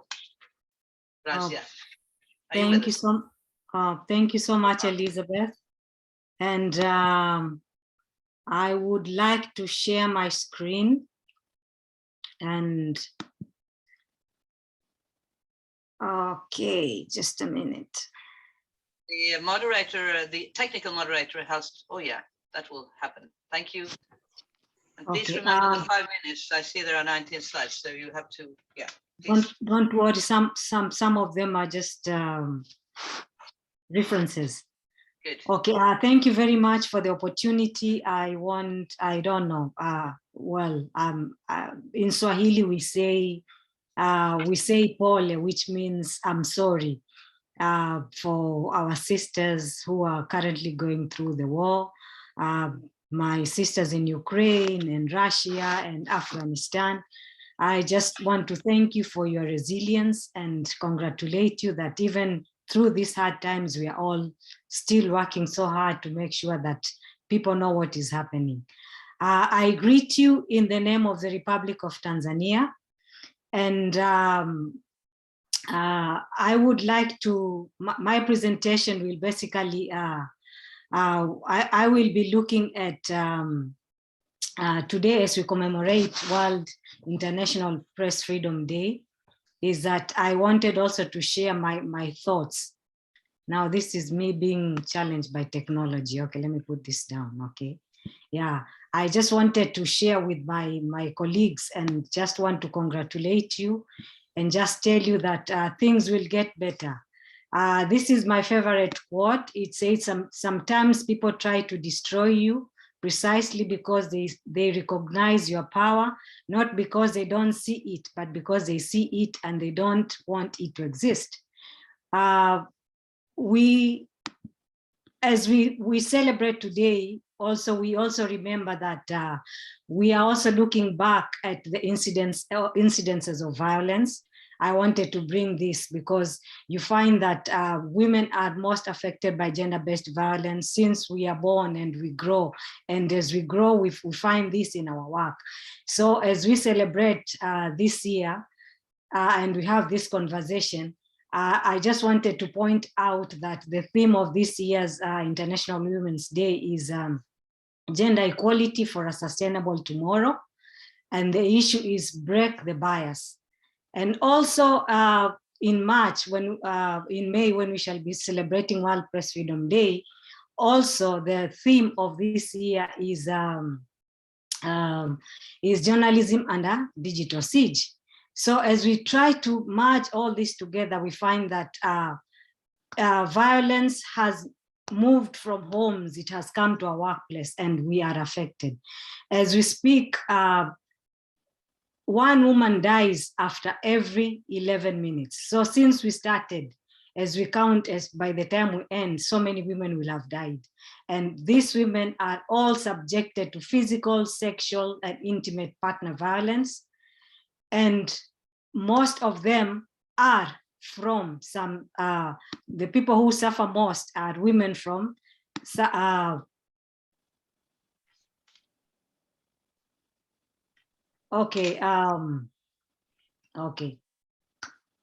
globally, most violence against women is perpetrated by current and or by former partners and intimate partners. And also for us, apart from our homes, we take this violence into the offices, because you find that even in our places of work, people still don't believe in us. So there are all these challenges, and we find that people from low and lower mid-income income countries don't suffer a lot of violence compared to people from least developed countries. So back to my topic, I wanted to, when I was looking at this and I was thinking, when you talk about what we are supposed to talk about, I was looking at the key things that we suffer as women journalists. And one of the key things that we suffer is safety and security issues. As most of my colleagues said, we have online violence, and this is harassment, intimidation of women. More women are intimidated by compared to men, and also you find that because we have laws now that protect people, so it's not easy to harass you and abuse you physically. So they've moved to the digital space where they can bully you, they can harass you, and because they are anonymous, you cannot protect yourself. It's not easy. So nowadays bullying has moved there, and they are taking so much advantage of women. And UNESCO, Women in News, International Media Services, they have written extensively on this. And a part of online violence, we also find that we also have offline harassment. And this is also perpetuated violence by our news sources and also our environment. So our superiors, the people we work with, our colleagues, there's violence in there. You find also sources when you try to get stories, you find that these people, they don't think, sometimes they don't think that you deserve to get the story. And because they look at you as a woman, they don't look at you professionally. They think that they are entitled to abuse you. So that is also another problem. And also another thing is in terms of women are more prone to violence than men. So another thing apart from the assignments that we get. So when we go out there, we get these assignments that challenge most of us. Like currently we've heard from our sisters from Ukraine, from Russia, women have died covering wars, civil unrest. So these are some of the other challenges that we face.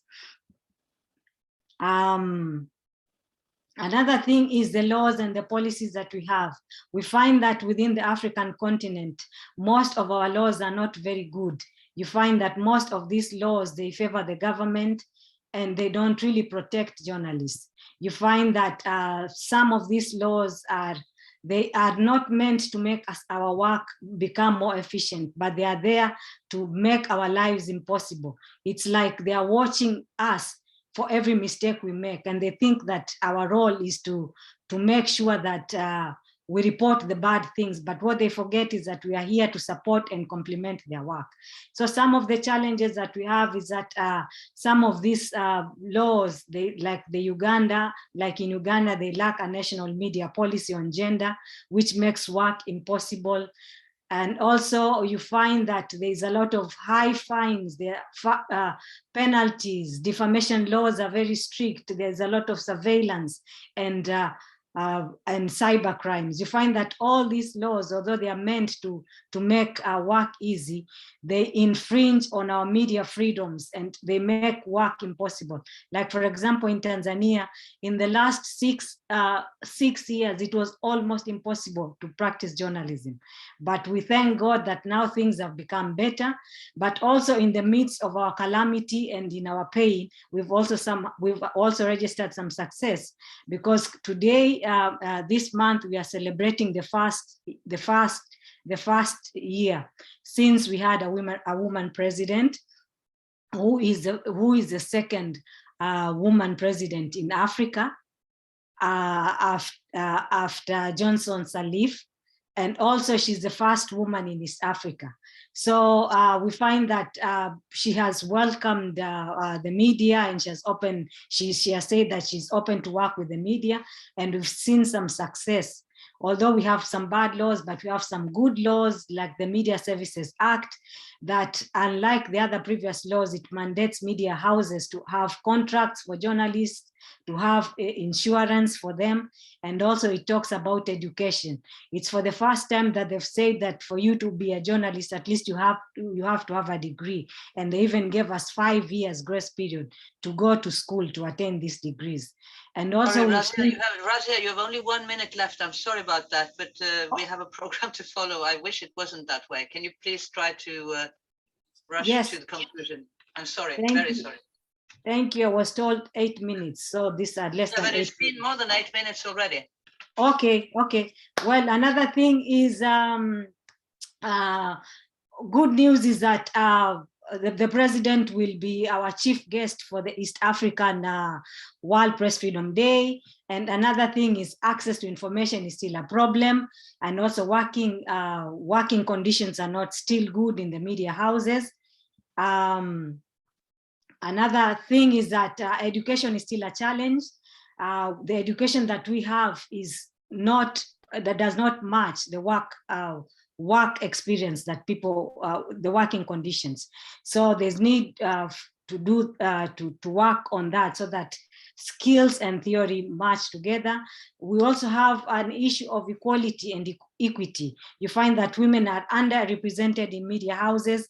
They don't hold prominent positions, although it is changing. And we find that we need their limited resources. So going forward, my recommendation will be that we need to put in more resources to educate more women, mentor more women, provide safety net. And also in terms of COVID and the current economic situation, we need to have services for mental health support for women. So thank you very much. And thank you so much. I'm sorry about my interruption, but I am here to obey a schedule. Please, can you stop sharing? Yeah, fine. Thanks a lot. We will address issues further in the discussion to follow, but we have 2 more speakers now. And our next speaker has a broad-based experience with research on female journalists, and particularly on their experiences with violence. Nabila Shabir is her name. She is a British Pakistani journalist based in Amsterdam, the Netherlands. She is a senior research associate at the International Center of Journalists, where she's co-author also of a UNESCO Commission report, which I think you should listen carefully to now. This is a report on online violence against women journalists. An extract of which was called a Chilling was released in 2021. The report is based on large number of interviews in 15 countries, and presents a global picture of online violence against women journalists, and provides recommendations for what policymakers, newsrooms, civil society, and international organizations can do about the problem. I think after Nabila, after you spoke, and I hope you can share the links the necessary links, because to go through all this report in 5 minutes is impossible, but do your best to cover some main points here for our inspiration. Nabila, the floor is yours. Unmute yourself, please. Thank you so much, Elizabeth. And I just want to say, hand on heart, what an honor it is to be speaking amongst all these incredible women today, and to everyone else who's tuned in. Thank you so much for sharing in time.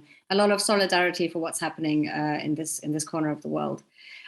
So yeah, just to pick up on what Elizabeth says, indeed, 5 minutes is no time at all. And you're probably all feeling maybe a tiny bit depressed. So I will only shoot a few of the key international trends that we did pick up in the research that we did. So that was, just to remind you, a global study at the International Center for Journalists. It was commissioned by UNESCO.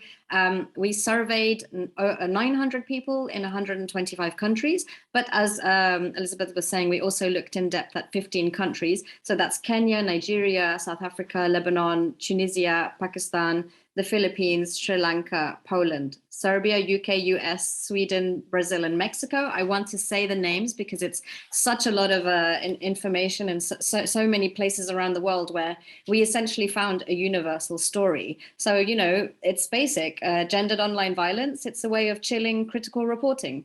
Women journalists are silenced, and, you know, effectively, ultimately, it has an impact on the public's right to access information.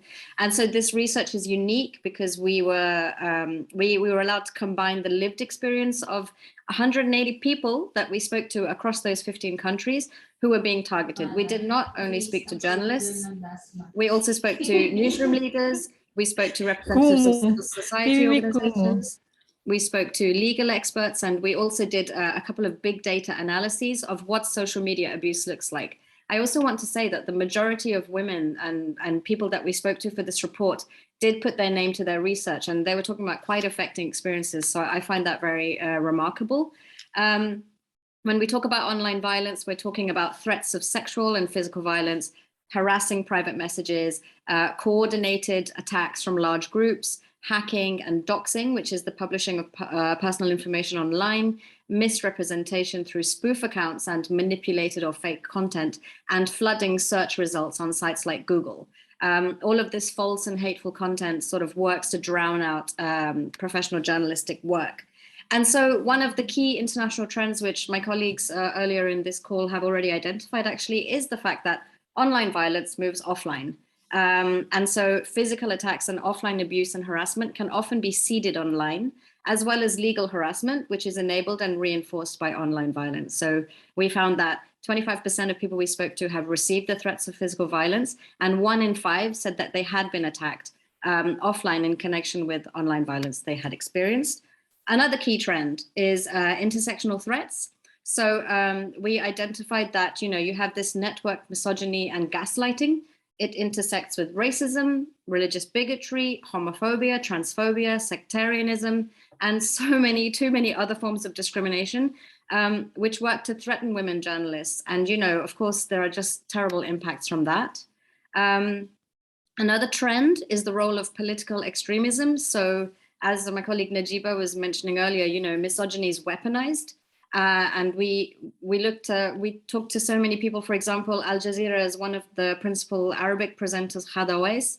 She's been the target of a prolific online violence campaign. It's about her gender, it's about her Christianity, it's about her age. She's portrayed as a prostitute by her attackers, and she actually fits into these statistics that over a third of our survey respondents identified political actors to be sources of top online attacks against them. So there are journalists around the world like Ghada in Lebanon and also Patricia Campos Melo in Brazil who brought legal cases against political actors, and Patricia in Brazil actually won that case. 16% of women that we surveyed said reporting on topics such as disinformation is also likely to lead to an increase in harassment and abuse. And so I'm going to rush through this because I know I'm running out of time. I'll just land on some final key international trends. Platforms are major enablers for online violence, but they're largely failed responders. We have partisan media outlets and mainstream media actors, which also amplify this violence. And you know, news organizations, they have work to do because some employers that we spoke to are not, unfortunately, you know, short of victim blaming across the global context. and very often women's speech is policed. So I just wanted to say there's nothing virtual about online violence. It's become a new frontline in journalism safety, and women journalists are sitting at the epicenter of risk. Thank you so much. Thank you, Nabila. That was brilliantly made. And the particular thing you added, or many things, but one of the things I remarked was that this online works both ways, not only one way. Thanks again. Oftentimes when I'm looking for news about journalism, I turn to the CPJ. And last but not least, we are happy to have with us a representative from the Committee to Protect Journalists, who has a broad experience also from other organizations, and she has a strong human rights profile.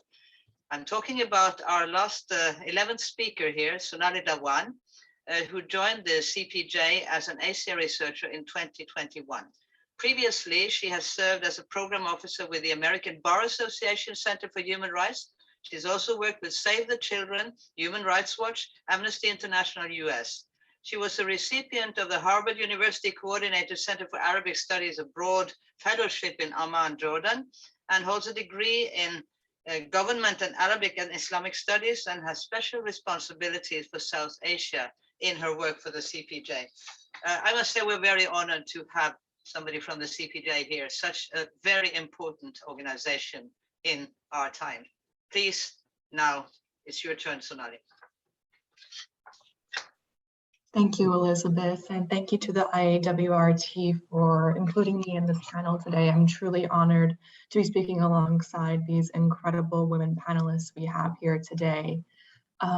I would like to begin by talking about a common theme that's been alluded to with regard to the safety of women journalists, which is the continuum between online safety and physical safety. Now, gender-based violence and online harassment, whether it be online or offline, are used to intimidate and silence women journalists. It undermines their reporting. It is weaponized to undercut trust in critical journalism.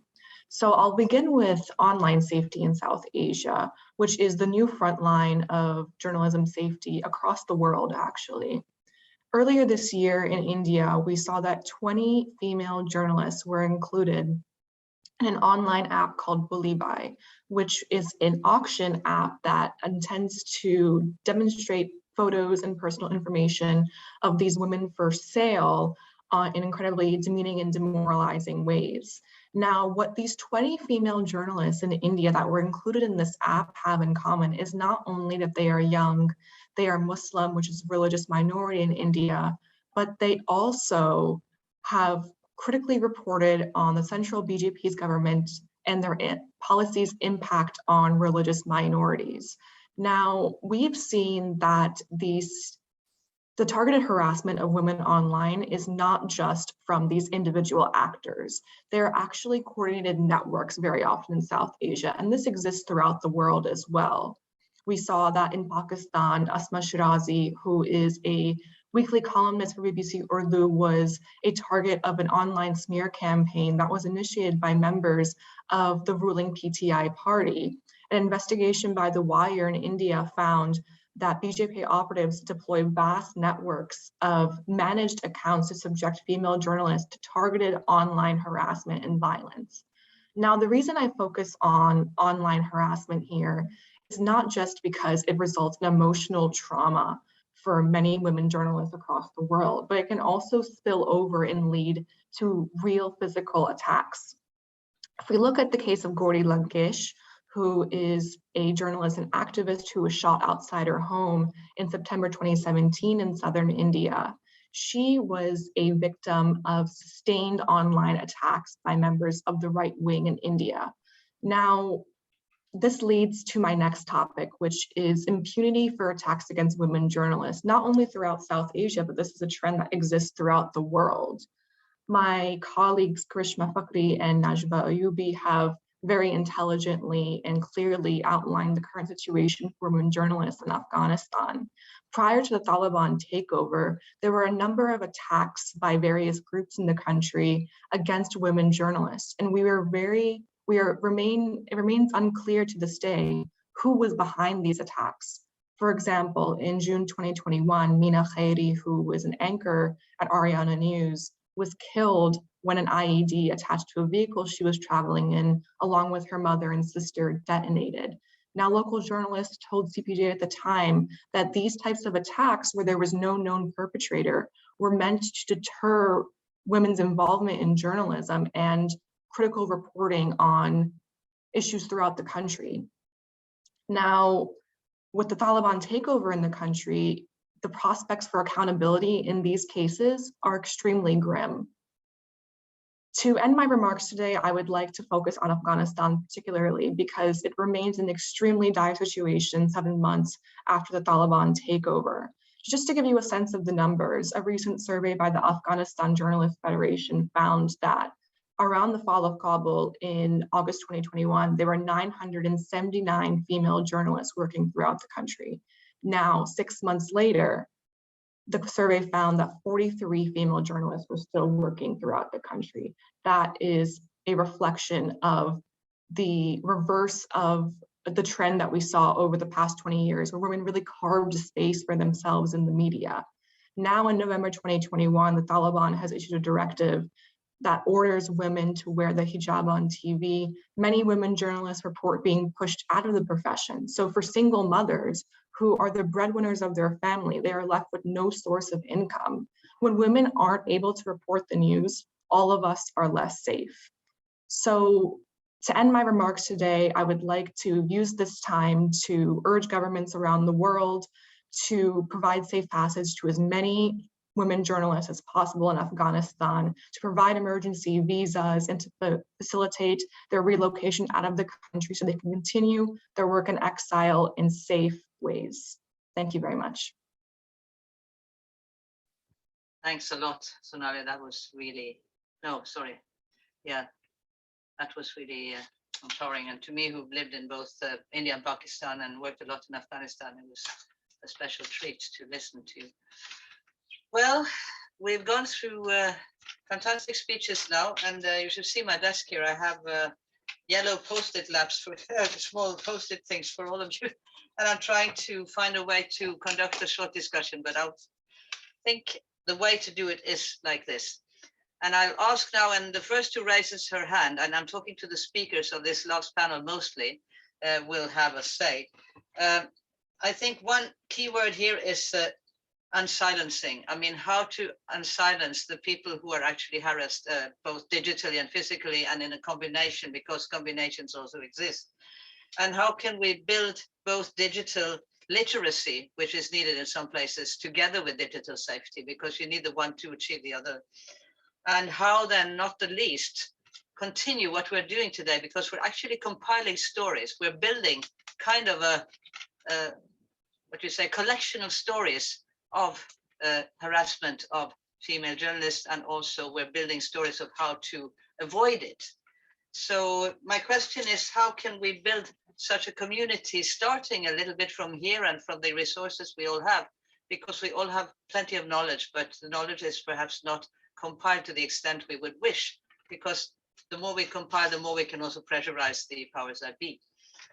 I also will have to quote, before I pass the word to others, messages from Eunice Nankwanda from Uganda. The media house owners are in the business of making money with no concern about media freedom laws, since the government is biggest business partner through IAWRT.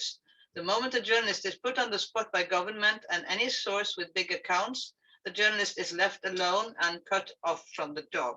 I think that is also illustrating the problem we're talking about.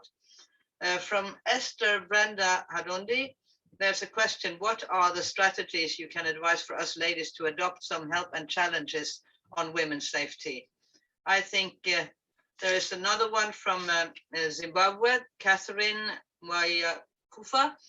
Mine is a suggestion. Rarely do women journalists get support to train on effective reporting, and challenges faced corruption, uneven workplace, and poor remuneration makes reporting on fundamental rights and uncovered areas. Speaking for my country, Zimbabwe, such training, even virtually by experts like Violet Gunda, Michelle Hakata, and other voices, internationally will help us cover issues effectively as we enter 2023, which holds harmonized presidential and MP elections. So those are comments from the audience, and the same question I think that I raised is also raised by some of them. So please, who wants to now give us some advice on how to move forward? If you don't say anything, I will point. I can jump in here. Yes, Nabila, please do. Nabila, please do. Okay, great. So I just wanted to say that, you know, I think when talking about online violence specifically, I do think that this climate of impunity that surrounds, you know, online attacks against women journalists, it needs to be urgently and effectively addressed. But I do think, you know, that impunity emboldens the perpetrators, the victims demoralized, the foundations of journalism are shaken, you know, and it undermines freedom of expression. So I feel like there is more of an awareness that this emphasis on making women journalists responsible for their own defense, their own protection, rather than thinking about the perpetrators. There is something in the water right now. There is something in the air, which is recognizing that. It's also, you know, we need to look more about what law enforcement can do, what platform enablers can do, and you know, the accountability of media employers too. So, you know, there is a method of attack that's quite sophisticated. It's evolving with technology. And if we're going to have responses also to this kind of online violence that women journalists are experiencing for doing their work, we also need to respond equally with technological sophistication and, you know, some kind of collaborative coordination. So I feel like removing the onus from the women journalists, there is something that is changing. I don't know if that's just because I speak to so many people and find that for as many women journalists who are affected and impacted, there are actually lots of people who are trying to make recommendations to different actors who can make a difference. So I feel some kind of positivity despite the depressing topic that it is. If you want to raise your hands, there is a facility down at the bottom of the screen, which is called raise hand. You can do that. So Raisa has already done it, so that's fine. Please. Oh, thank you. Well, I wanted just to say that in terms of challenges of safety to journalists, I just wanted to say that we need solidarity and we need to join other organizations, because you find that now journalism is growing and we have a network of so many associations. The best way to get these trainings, because most of these trainings are purely free. So if you join an organization, let's say professional organization, there are specialization organizations, and also UNESCO, and some of these UNESCO, IMS, and some of the speakers who have spoken, if you go to their websites, they have training packages where you can go in and check in what is more relevant to you. And also another thing in terms of protecting yourself online, because this is the next big thing that is currently out there, is that we need to be personally responsible as journalists, because you find that your life is, okay, there's no story that is bigger than your life, but also your life should be as private as possible. But you find that most of the time the way we use social media, we don't use it progressively and we don't use it healthy. So protect your digital footprint in the media and online. So protect yourself and make sure that you learn a lot of digital hygiene, how to protect yourself, how to protect your tools. And that will give you leverage over your enemies. And once you see that they've started attacking you, pull out, talk to people, don't just shun yourself and give up. Keep on fighting. Thank you so much for this. I have to mention in Norway, we have examples of people who have arrested some people online. For example, there was a young poet with a background from Somalia who was terribly harassed online. And actually these people were brought to court and punished, and they were fined and sentenced. So it can happen, but you have to have good laws for that, and you have to have good lawyers, and you have to have harassed people who dare to speak out and not react. So there are different things that need to happen. So I think one response is also that we use online for good while they use it for bad, to put it in a very sort of childish way. But I think that's also part of it, that we can, and I've worked with some Iranian students who were masters of VPN, avoiding the censorship of their country. I mean, people have to learn from each other, and there are ways to do it. And as Ina also powerfully spoke in the first session, that there are ways to come across these barriers, even if some countries have them very brutally for the time being. Anybody else raise their hands? Yes, Ina, did you? No, you were just waving. Anybody else? Hi, Elizabeth. Yes, please, Teresa. Yeah, please. There's the question on how to build a community that can help address the challenges that women journalists face. And I think in the Digital Safe House project, one challenge that we face is encouraging women journalists to report threats and attacks. And based on our earlier research in 2020, we found that women journalists in the Philippines believe that threats and attacks are part of the norm, and that is one of the reasons why they have not reported any of these. And of course, another is fear of retaliation, and yet another is the fear of losing respect in the industry because they may be perceived as professionals who are complaining about their job. So these are just some of the obstacles that we face now. And so one of the things that we also need to prioritize is promoting the use of the platform and making sure that women journalists know that this is a platform they can trust. So the digital security of the platform is also important. We also promote the use of encrypted end-to-end encryption in email accounts that are used to send reports through the platform.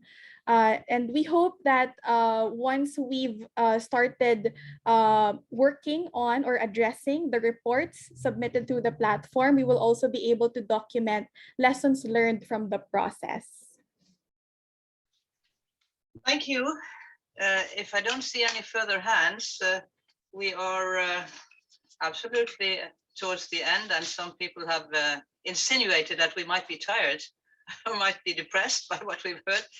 I would say there is a ray of hope, and I would also say that there is a way of mutual support which will help us in dark hours. So without further ado, I think we will start closing the session. We have among us here a journalist and rights advocate with a long and very broad international experience. She's also the head of one of the organizers of this webinar, namely the JMIC, Journalism and Media International Center. Can I now pass the word to Una Solberg at JMIC at Oslo Met, my dear colleague through many years. Thank you very much, and thanks to all of you for joining our event today. Sorry. We've all seen that the war in Ukraine has destroyed a lot of homes and families. The fighting affects everybody, sick and healthy, young and old, soldiers and civilians, journalists and students. And our thoughts today goes to all the victims of this war.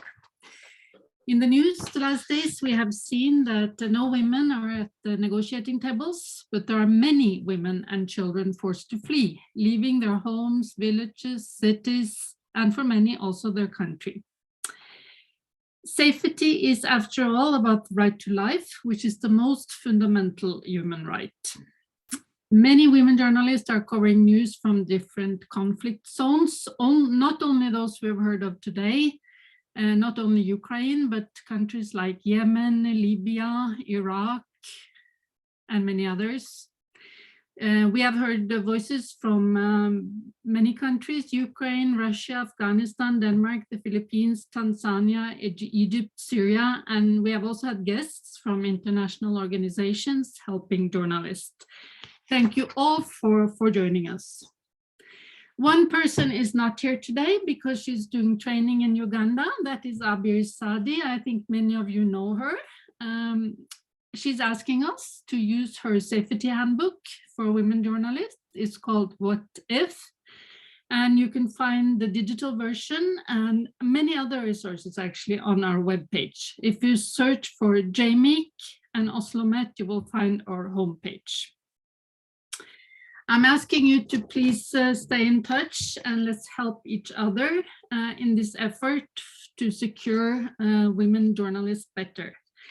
We have heard about the digital safe house in the Philippines and many other problems and ideas. What can work in one country might not work in others. So we will have to continue searching for good solutions and to meet the challenges to the safety of women journalists in the time to come. Thank you very much, all of you. Thanks a lot to Una here. I ask all of you now to stay behind for a group photo, which will be a screen photo of sorts, commissioned by our Philippine colleagues, I think. I also want to excuse myself to Razia, because the name was sort of differently spelt. It's Razia and not Riza. So that was a shared mistake here.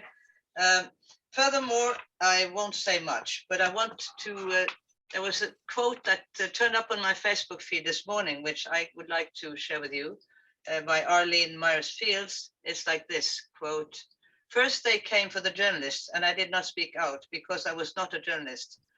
We have no idea what they did after that." Think it over.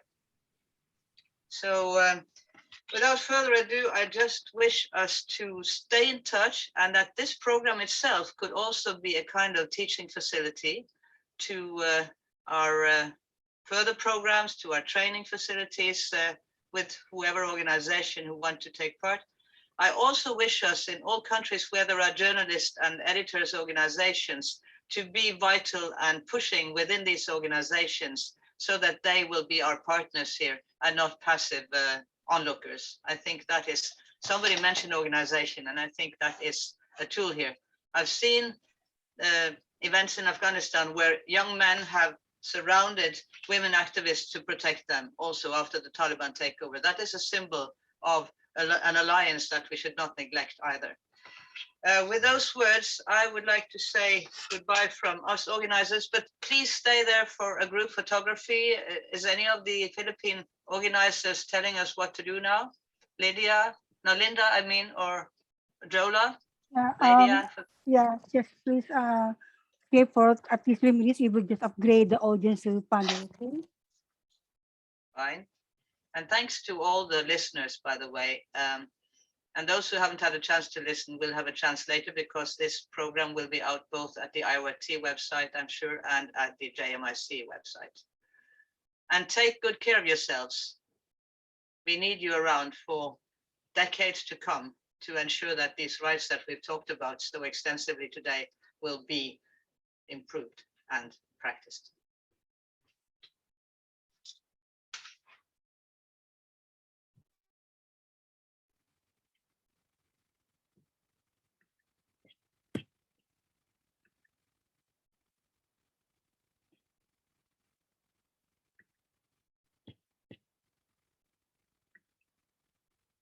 Do I hear some clicks? I see one picture already.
Okay, please open your video.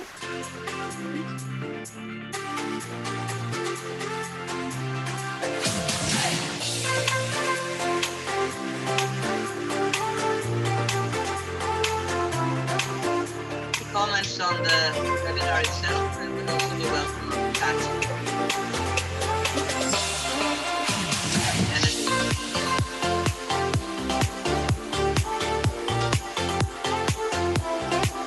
Okay, 1, 2, 3.